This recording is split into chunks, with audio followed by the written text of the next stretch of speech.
Ертең бүкіләлемдік тазалық акциясы өтеді. Бұл күні жыл сайын миллиондаған адам қоғамдық орындарды қоқыстан тазарту үшін сенбілікке шығады.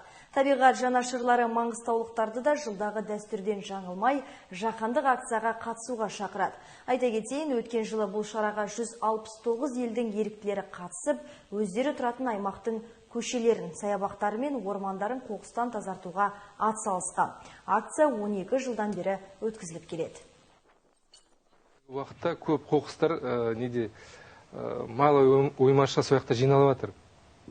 Енді біз өзіміз осы жерде тұрғындарымыз, өзіміз осы жерде тұратын болғаннан кейін жаны ашитын сол сояққа барып, сояқта бәрін жинап шығайық деп жатырмыз қоқыстарды.